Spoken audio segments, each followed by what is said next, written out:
부족은 1200년대까지 사하라 사막 남쪽에서 가장 강력한 종족 집단이며 일반적으로 카넴 보르누 제국의 현대 후손으로 여겨집니다. 그들의 제국은 1500년대에 급격히 쇠퇴하게 되었고 지금 그들은 소금 광산에서 거주하고 있습니다. 대부분의 카넴 부족은 농부이지만 많은 이들이 나트론을 채굴하는 것으로 생계를 유지합니다. 또한 일부 카넴 부족은 차드 북서부의 사막 지역에 거주하며 이 지역은 연내 강수량이 매우 적기 때문에 농사짓기가 어렵습니다. 99만 1000명의 카넴 부족 인구 중 크리스찬은 0.01%이며 그 중에 복음주의자는 없습니다. 이들에게 예수 그리스도의 피 묻은 복음을 전할 약 20명의 개척자들이 필요합니다. 카넴 부족은 다양한 방언이 있는 카누리어인 카넴부어를 사용합니다. 이들 중에서도 비문맹자들은 이슬람 학교를 통해 아랍어를 배웁니다. 현재 성경의 일부가 아랍어로 번역되어 있습니다. 아랍어를 사용하는 카넴 부족이 성경을 읽고 깨닫게 되기를 기도합시다. 그리고 카넴 부족 내에 소수의 신자들이 있습니다. 이들을 통해 성령의 빛이 그들 공동체에 비추어지길 기도합시다.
과거의 두마가 쪽은 오로라와 쾌손 지역의 해안가에 살면서 자신들의 영토를 지니고 있었습니다. 하지만 필리핀 정착민이 아그타 지역으로 이주했을 때 그들은 작은 부족으로 나뉘어 산으로 흩어져야만 했습니다. 두마가 쪽은 애니미즘을 숭배하며 이웃의 신앙도 받아들이는 보편적 신앙관을 지니고 있습니다. 게다가 그들은 기독교 이웃의 신앙 중 일부를 채택했습니다. 그들은 유일신에 대한 보편적인 믿음을 고수하는데 아마도 기독교 영향의 결과일 것입니다. 그들은 반유목민이며 더 나은 환경을 찾고자 이주합니다. 두마가 쪽은 6개의 언어로 나뉘어져 있기 때문에 그들 내에 교회를 세우는 것은 매우 어렵습니다. 두마가 쪽은 교육을 받지 못한 가난한 반유목민이기 때문에 의료적, 경제적, 사회적 도움을 통해 그들에게 다가갈 수 있습니다. 이들 내에 사역자가 세워져 두마가 쪽을 사랑하시는 예수 그리스도와 영생의 복음이 전파되도록 기도합시다.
was super skinny and I could barely hold my head up in bed.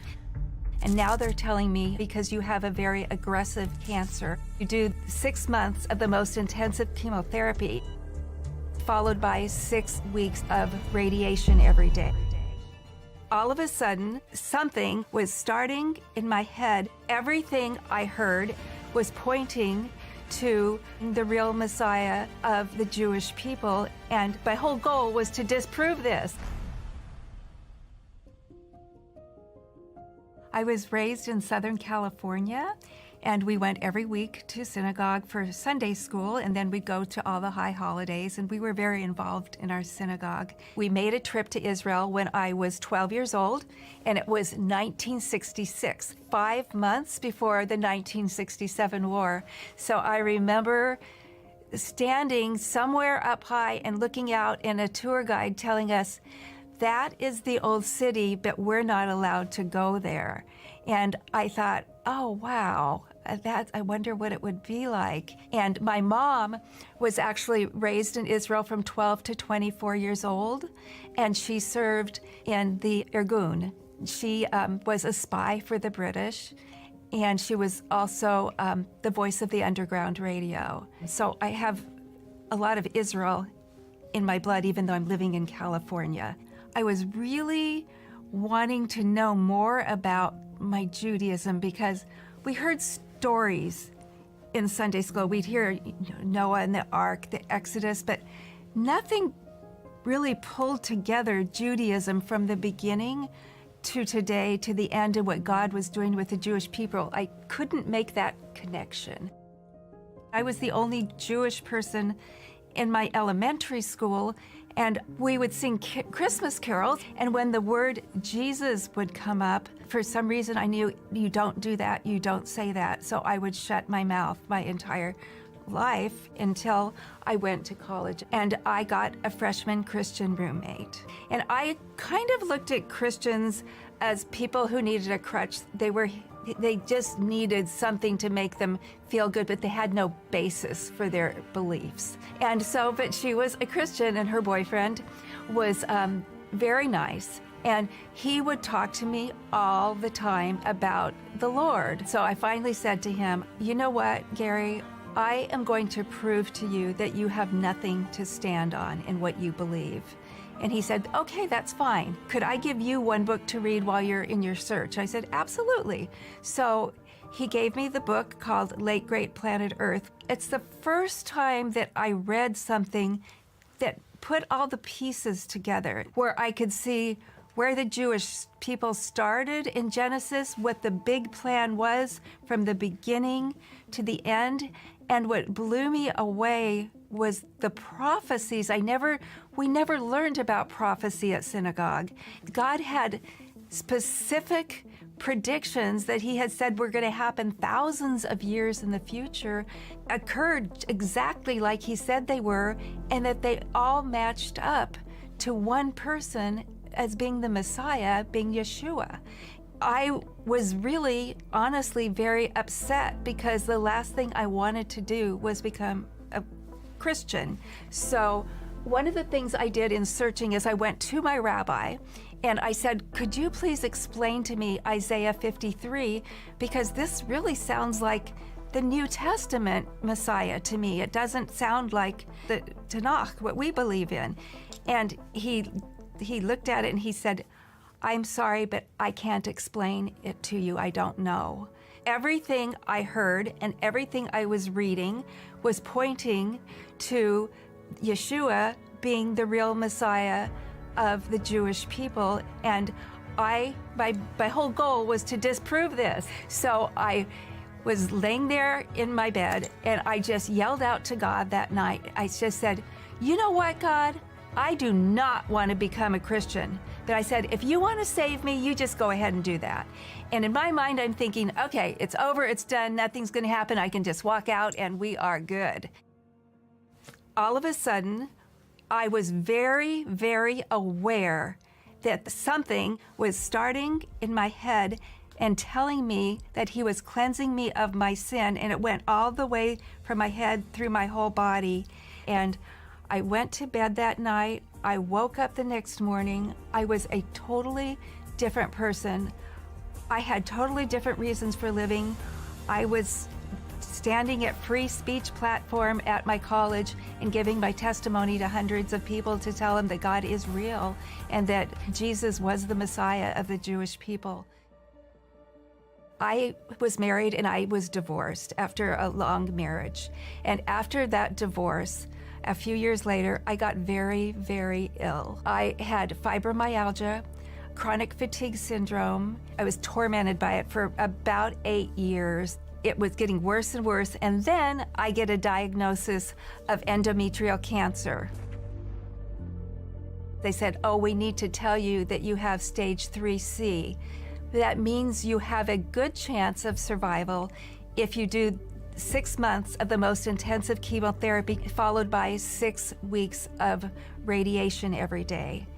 I was in shock because I was so sick from fibromyalgia and chronic fatigue.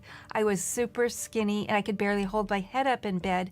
And now they're telling me I'm going to need this chemotherapy. And all I'm thinking is, it's going to kill me. There was a point after I was diagnosed with this cancer, I just started repenting. It was just a time of him and me. It was a New Year's Eve. And I was pouring out my heart and crying. And I said, Lord, I am so sorry. I didn't even know how sinful my heart was. At that time, I said, I'm going to stay up all night until you show me that you're here with me. And I made it to 3 a.m. and I went to sleep and I felt nothing. But I kept up every day asking him to show me, and I kept repenting. I've been eating perfectly organic, hardly any foods, trying to be healthy because food would make me so sick. And I said, I'm done. You can take me home to heaven. I'm fine with that. You can leave me in bed for the rest of my life. I'm surrendering to you, Lord. You do whatever you want to do with my life.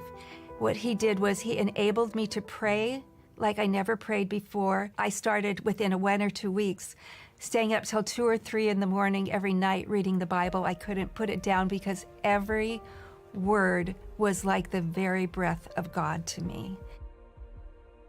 I started eating chips and ice cream and gluten and dairy and red meat every single day.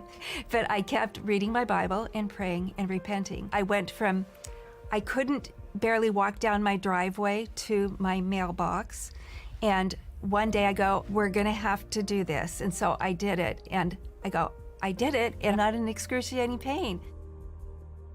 Over a period of 8 months to a year, he healed me of all those 75 conditions and endometrial cancer. He healed me of the thing that I struggled with since I was a baby. And that was really, really severe anxiety. And I became strong. And I wasn't afraid. And because I had the God of the universe that can do anything behind me. Did I convert to another religion? No, I did not. Jews have always waited for their Messiah for thousands of years. And I found that Yeshua, Jesus, was the Jewish Messiah. So I remain Jewish, and I have found the Jewish Messiah. When I came to Israel in March of 2012, it was a whole new Israel, and I saw the old city. I felt like I had come home. The Lord had me write a travel guide to Israel for believers. I started bringing groups to Israel, and then I started a nonprofit for Israel to educate believers on the importance of Israel and working with Holocaust survivors. And I am so grateful to my Lord for what he's done for me.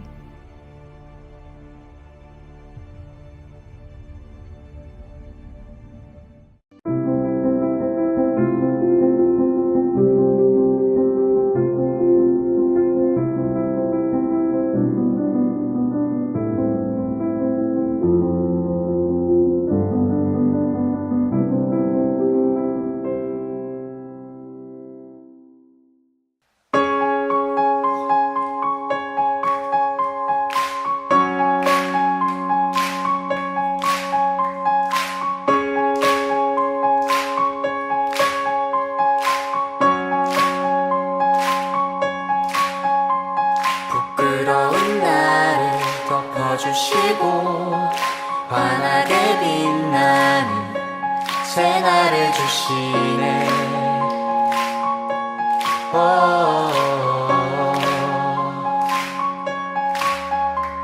평범한 하루도 우리의 목소리도 당신의 나를 누리며 살아가네.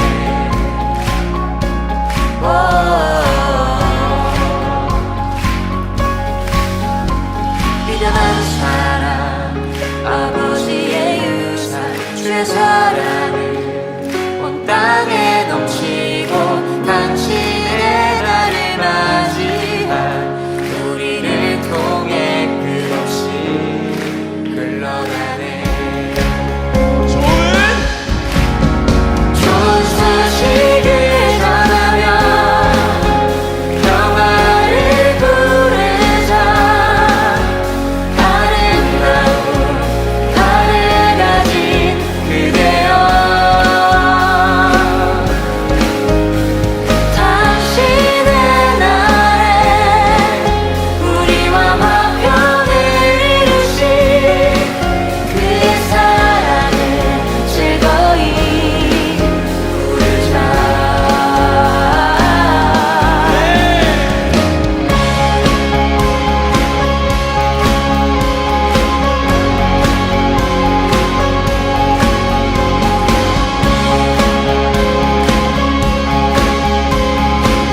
자, 우리 한번 처음 고백해볼까요? 부러운 나를 덮어주시고 환하게 빛나는 새날을 주시네.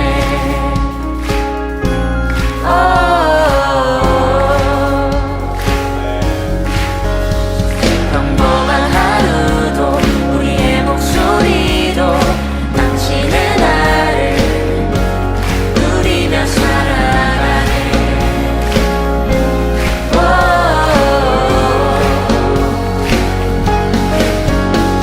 미련한 사랑 아버지의 유산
call me out upon the waters, the great unknown, where feet may fail.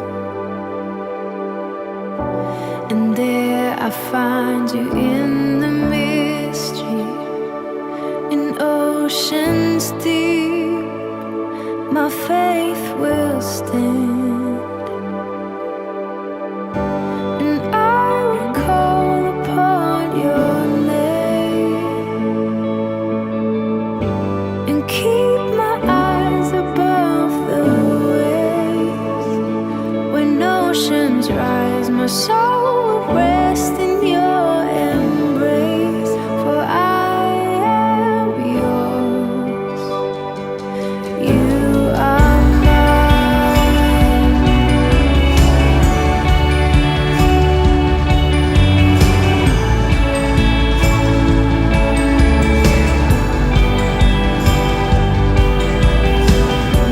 Your grace abounds in deepest waters. Your sovereign hand will be my guide. My feet may fail and fear surrounds me. You've never failed, and you won't stop now. So I will call upon your name and keep my eyes above the waves. When oceans rise, my soul will rest in your embrace, for I am yours, and you are mine,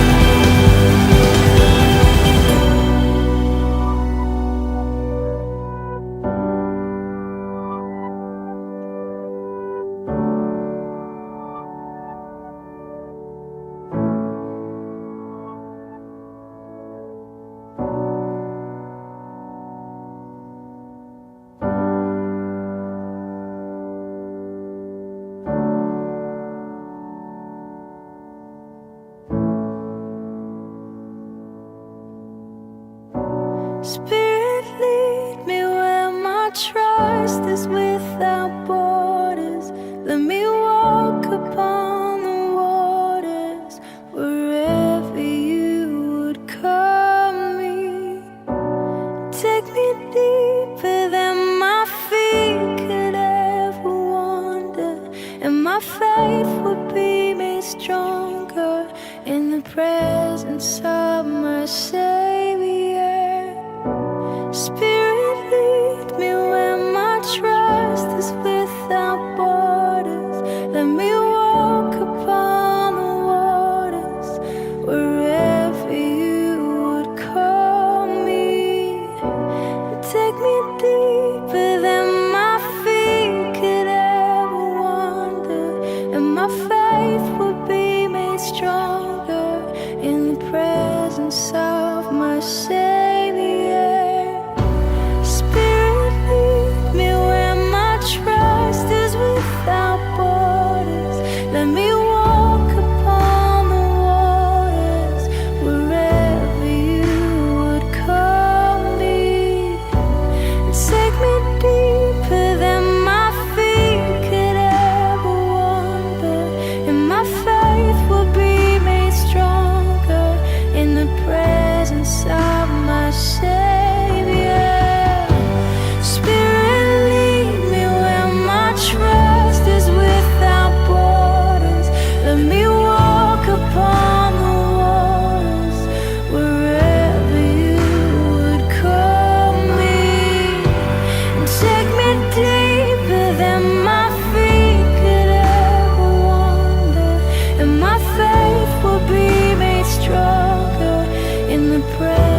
soul will rest in